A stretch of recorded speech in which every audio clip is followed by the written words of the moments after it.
brings it up. All right, Hattie Bray, redshirt junior middle blocker, 2022 All-Austin Regional. Last time Marquette was in the regional semis. Ben, if you want to start us off?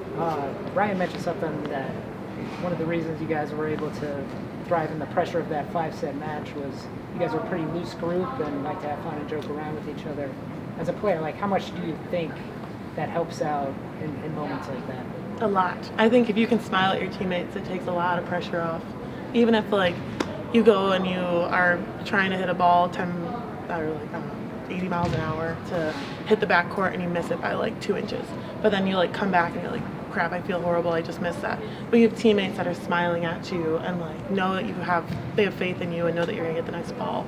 It helps a lot. And I think our dynamic, we're all really close. I mean, I bet you probably grilled Natalie and all the seniors and stuff and how many of us are there.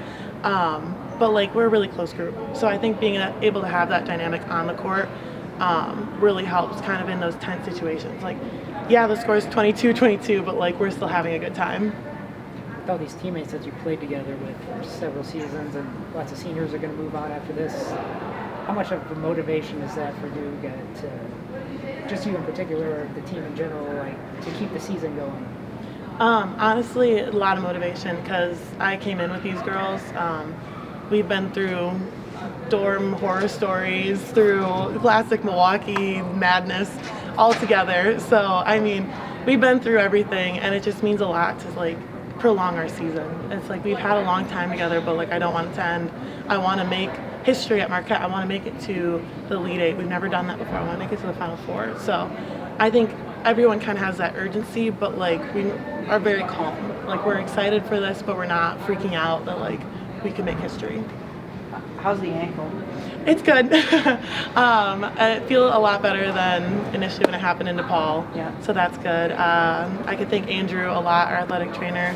I've been in here like twice a day, but my school's pretty much done, so it's kind of good timing.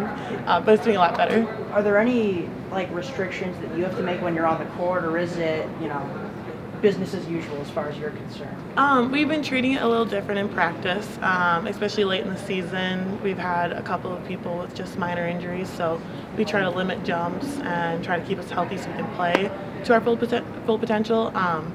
But I would say once game time comes, adrenaline hits and all pain's off the table. So I don't know. I mean, it's pretty business as usual. But you made history. Do you have from the last time around that little hit that you kind of learned that maybe will help you make history? Definitely. I think when we were at Texas and we kind of came in and they were on their hot streak, like ready to take down anybody in their path, but we were able to take a set off of them at their home gym. I think our little tidbit that I would take from that was just be fearless. Don't have fear, go into the game, being ready to just kind of go all out, play some good volleyball. I think our team's been learning that every game we've been playing now in this postseason, because I think that was what our it factor was against Utah. Was we weren't afraid to hit a big ball in a big moment. It's we're not going for a tip, we're not going for just getting it over, we're going for the point. So I think that's what we need to carry on into this next session that we're going into.